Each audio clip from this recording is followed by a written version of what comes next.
Depois da gente ver um pouco de fatiamento de strings, né? A gente já viu várias operações com strings.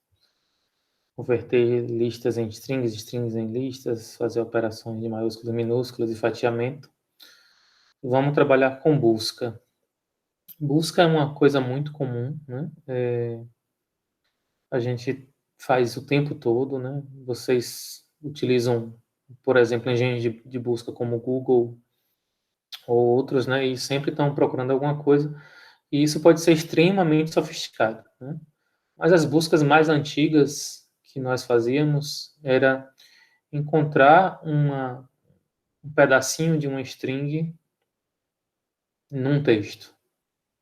Por exemplo, encontrar as linhas que começam com a palavra eu, ou então encontrar as linhas que terminam com um ponto. Bom, em vários textos vai ser muito comum.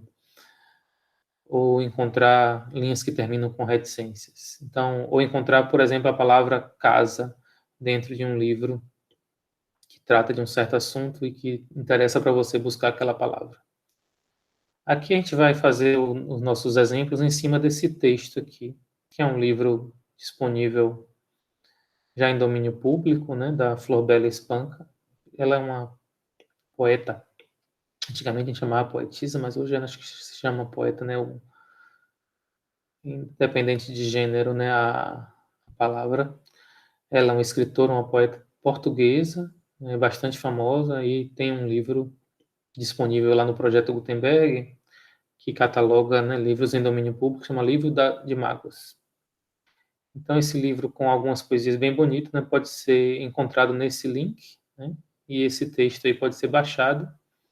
E se você resolver abrir esse arquivo, né, a gente vai usar os mesmos parâmetros que a gente utiliza, né, com a diferença que a gente vai ser um pouquinho mais específico de dizer a codificação, é um parâmetro adicional, né. Repare que o R não está aqui, e por padrão, quando a gente abre um arquivo sem colocar o modo de leitura, ele por padrão utiliza R. Mas aqui ele tem um segundo parâmetro que é a codificação do texto. Então, se o texto estiver em ASCII, a gente tem que dizer que o encode em ASCII. Se estiver em latim 1, vai ter que dizer que é latim 1 e assim vai. Aqui o TF8, que é um dos mais usados, né, onde a gente encontra esses textos, é o que a gente vai usar aqui. Bom, esse texto está aqui, né? A gente importou ele. Né, se vocês quiserem ter uma ideia do livro, está aqui ele, né? Ele tem algumas poesias que vocês vão encontrar e várias delas versam sobre mágoas e tristeza. Acho que era o momento que ela estava e escreveu muito sobre o assunto. Mas enfim, a gente está usando, na verdade, esse livro porque ele é um texto de tamanho razoável. Tem 1442 linhas e demanda que a gente faça uma busca inteligente, automatizada, né? Não, a gente não pode fazer uma busca manual aqui. Então é esse que a gente vai utilizar. Ele está aqui disponível para a gente, eu já importei ele aqui para usando o upload file, né, do Replit. E eu vou fazer então algumas operações de busca sobre esse arquivo. Por exemplo, esse primeiro exemplo faz uma busca de um texto no início da linha. Aqui, para fazer isso funcionar, a gente está usando o comando with, de novo, né?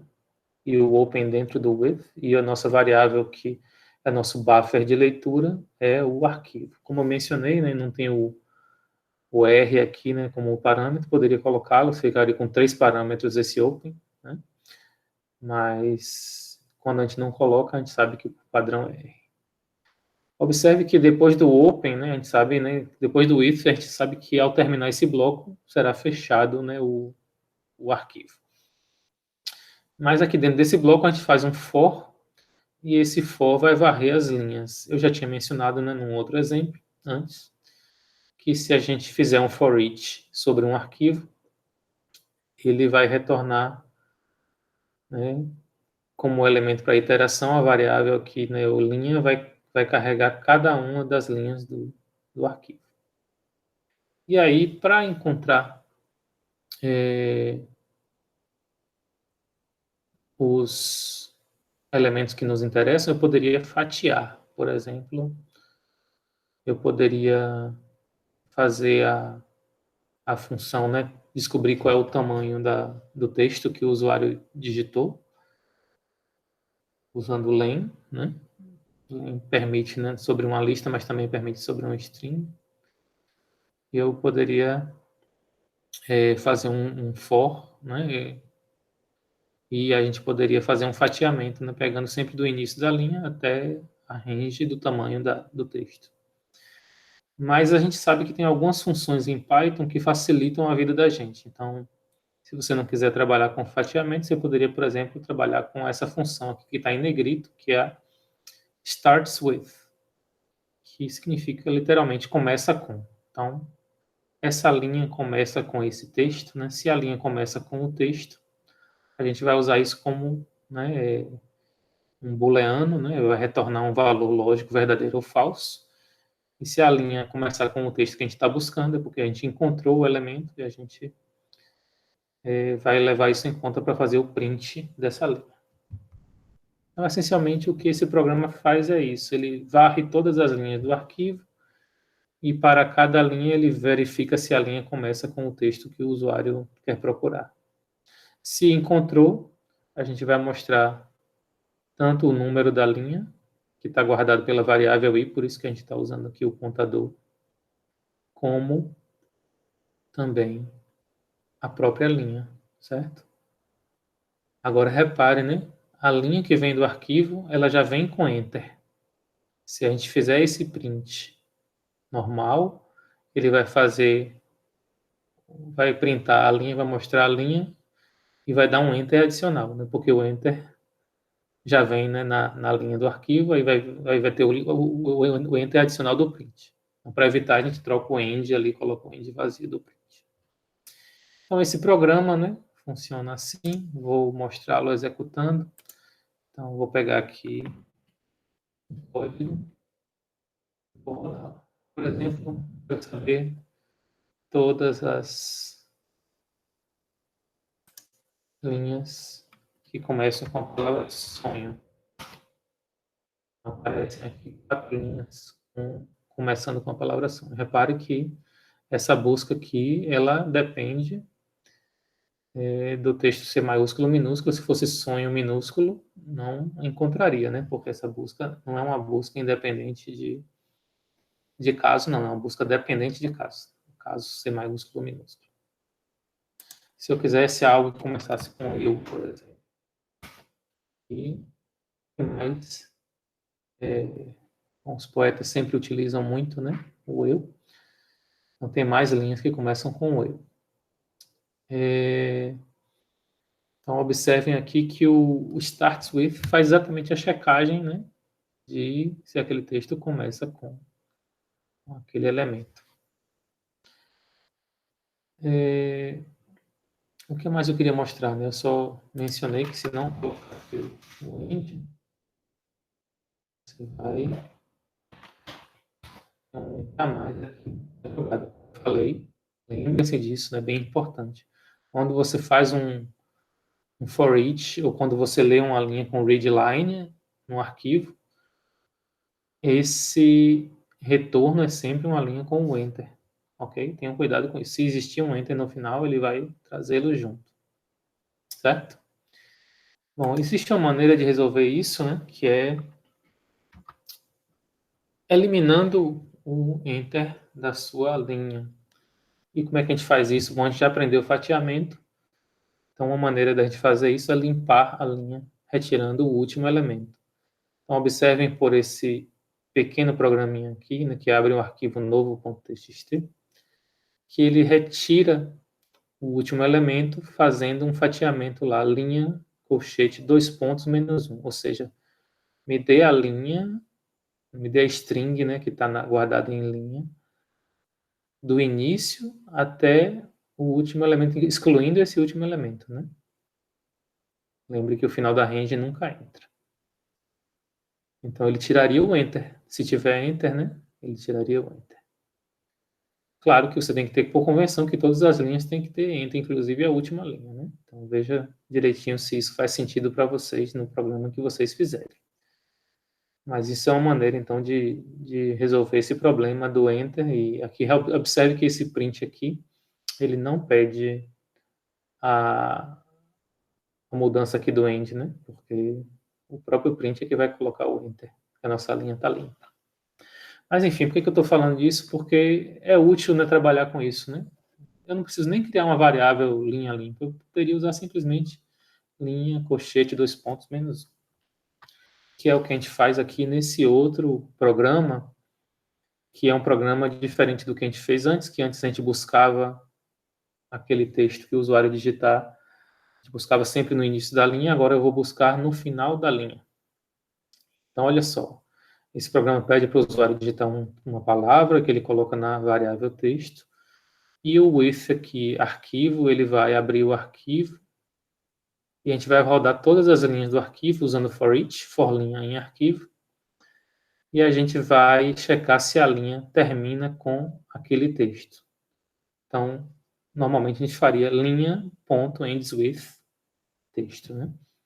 Mas como eu disse, né, quando a gente puxa a linha, sempre vem o enter, e quando a pessoa digitou a palavra, né, suponho que a pessoa digitou a palavra eu, né, e aí eu está guardado dentro da variável texto, mas o enter que a pessoa digita no teclado não vai para dentro de texto, né? Vocês já aprenderam isso, né? Ao trabalhar com input, sabe como funciona. Só que o que vem do arquivo tem o enter, então é por isso que está aqui o linha colchete dois pontos menos 1. Mas de resto é bem parecido com o anterior, né?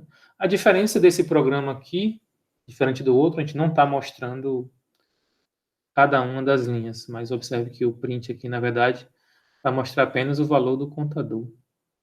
Então, eu quero saber quantas linhas terminaram com o texto. Então, é isso que esse programa faz. Ele não mostra cada uma das linhas, mas quantas vezes a gente achou aquela ocorrência. Então, isso é uma coisa bem comum, né? Às vezes, a gente, quando faz uma busca, a gente quer mostrar uma linha inteira, a gente quer mostrar a posição, qual a linha, quais as linhas, né, onde encontramos. A gente, às vezes, quer mostrar somente quantas vezes encontrou. Isso varia caso a caso, depende de que tipo de busca você está fazendo.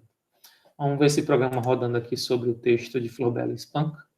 Então, vou pegar aqui o meu exemplo 7. Vou jogá-lo no main. E vou rodar agora. Né? Observe que ele vai varrer cada uma das linhas, já limpando o enter. Suponha que eu queira saber quais são as linhas que terminam com, por exemplo, reticências. Okay? Ao abrir o texto, né, que várias das frases da poesia terminam com reticência. Então, que tal que seria interessante a gente ver, né? Por exemplo, no texto foram encontradas 105 linhas com reticências, certo?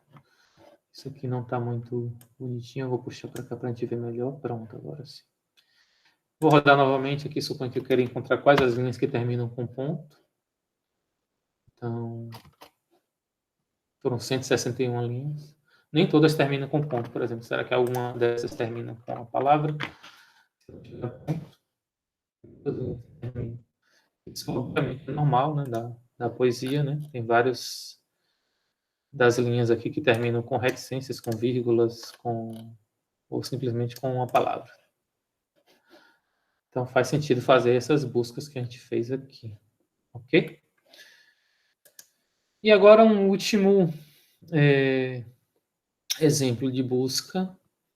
Agora já um pouco diferente, não quero olhar nem no início nem no final, mas eu quero encontrar, por exemplo, caracteres individuais dentro de um arquivo.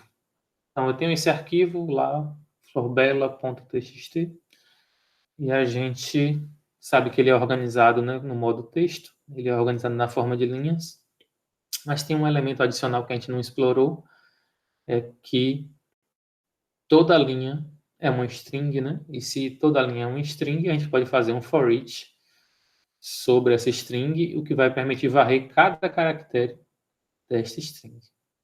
Então, por exemplo, este programa aqui, se a gente disser um caractere qualquer, por exemplo, a letra Z, ele vai guardar na variável procurado. E ele vai varrer, né? Vai abrir o arquivo, vai puxar cada uma das linhas e para cada linha ele vai pegar cada caractere e vai checar se esse caractere é igual ao procurado. Se for, ele vai incrementar o contador e no final mostrar esse contador após passar por esses for aninhados. Então, de uma maneira bem simples é isso, né? Rodando este exemplo aqui em nosso Revit, a gente vai ver que se eu procurar aqui a letra Z, vai ver que ela aparece 73 vezes. Se a gente procurar a letra A, que é uma letra muito mais comum, a vogal, vai aparecer mais. Bom, isso é útil ou não depende do que você está fazendo, né? Então, por exemplo, muitos algoritmos de busca de informação utilizam o que a gente chama de n-gramas, e a gente procura, às vezes, elementos, pedacinhos de string, né? E aí, às vezes, a gente procura uma letra, né? A gente quer saber quantas vezes aquela letra aparece num dado conjunto de caracteres. Aquele símbolo aparece num dado conjunto de caracteres. Então, pode parecer bobo aqui, mas pode ser uma coisa extremamente útil. E mais do que isso, ele serviu para mostrar, ilustrar que a gente pode varrer o arquivo inteiro, linha a linha e caractere a caractere, usando esses dois for. Então é isso, né, que eu tinha para falar sobre exemplos de busca. Eu vou fazer outros tipos de busca mais sofisticados à frente, mas deixa eu encerrar aqui com essas. Eu queria que vocês experimentassem e tentassem fazer, por exemplo, trocar esse starts with e o ends with com fatiamentos, para ver se vocês conseguem exercitar fatiamento. Façam esse exercício e vejam se vocês conseguem. Eu acho que é um bom trabalho.